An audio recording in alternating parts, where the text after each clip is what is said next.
शहरों में रोजाना एकत्र होने वाले कूड़े की समस्या लगातार बनी रहती है। साथ ही इस कूड़े के निस्तारण को लेकर भी तमाम प्रयास किए जाते हैं। आज हम आपको एक ऐसी कंपनी के बारे में बताएंगे जो घरों से निकलने वाले गीले और सूखे कूड़े को अत्याधुनिक तरीके से निस्तारित करती है और उसे प्रोसेस कर उसकी बायोगैस बनाती है। कंपनी द्वारा रोजाना ग्रेटर नोएडा के अलग अलग घरों से इकट्ठा किए गए करीब 18 टन कूड़े को एडवांस तरीके से निस्तारित किया जाता है। नोएडा और ग्रेटर नोएडा में कूड़े के निस्तारण को लेकर प्राधिकरण द्वारा डोर स्टेप कूड़ा कलेक्शन के लिए अलग अलग कंपनियों का चयन किया गया है। इन्हीं कंपनियों में से एक कंपनी है ब्लू प्लेनेट एशिया, जिनके द्वारा ग्रेटर नोएडा में करीब 11,000 से भी ज्यादा घरों से कूड़ा उठाया जाता है। कंपनी द्वारा न सिर्फ अलग अलग घरों से गीला और सूखा कूड़ा उठाया जाता है, बल्कि कंपनी द्वारा ग्रेटर नोएडा के नॉलेज पार्क में ही एक प्लांट भी लगाया गया है, जहां इस कूड़े को अलग अलग कर इसकी प्रोसेसिंग की जाती है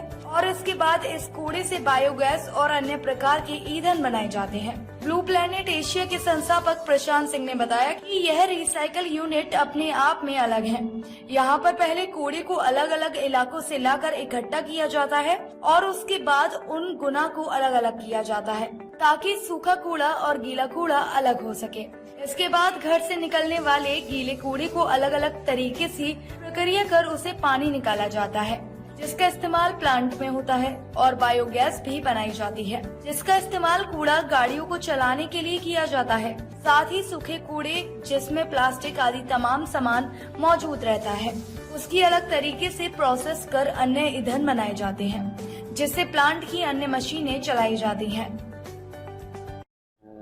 सर, ये रिसाइकिल और प्रोसेसिंग यूनिट है, किस तरह से काम करती है और क्या क्या प्रोडक्ट इनके द्वारा बनाए जाते हैं रिसाइकिल करके? इसमें हम लोग करीब 11,000 घरों से रोज़ाना कूड़ा इकट्ठा करते हैं सीएनजी की गाड़ियों में, जिसमें सोर्स सेग्रीगेशन नागरिकों के द्वारा आता है थोड़ा बहुत, और उसको बाकी हमारे कर्मचारी खुद उसको सेग्रीगेट करके ऑर्गेनिक वेस्ट, ड्राई वेस्ट,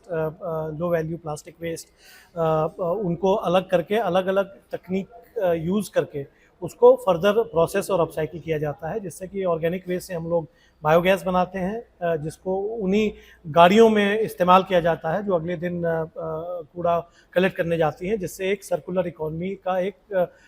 सुदृढ़ एग्जाम्पल सेट होता है। जो प्लास्टिक है उससे हम लोग पॉलीफ्यूल बनाते हैं, जिसको इंडस्ट्रियल यूज़ में लिया जा सकता है, एलडीओ को रिप्लेस करने के लिए, केरोसिन को रिप्लेस करने के लिए, और बहुत सारे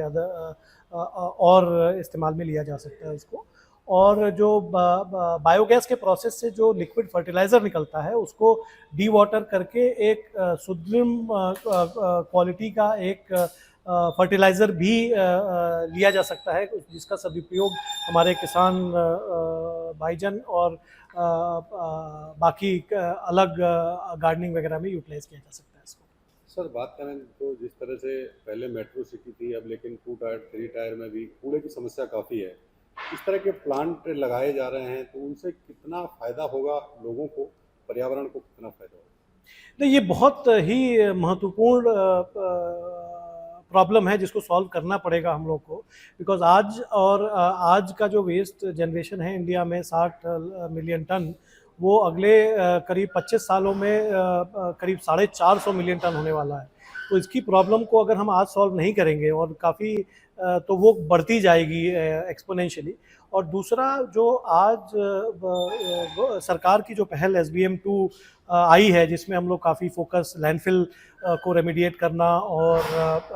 रूरल वेस्ट मैनेजमेंट को प्रोत्साहन देने की जो बात कही गई है, उससे हमको लगता है कि काफ़ी बल मिलेगा हमारे सेक्टर को, जिससे हम लोग एक पावरफुल इम्पैक्ट बना पाएंगे।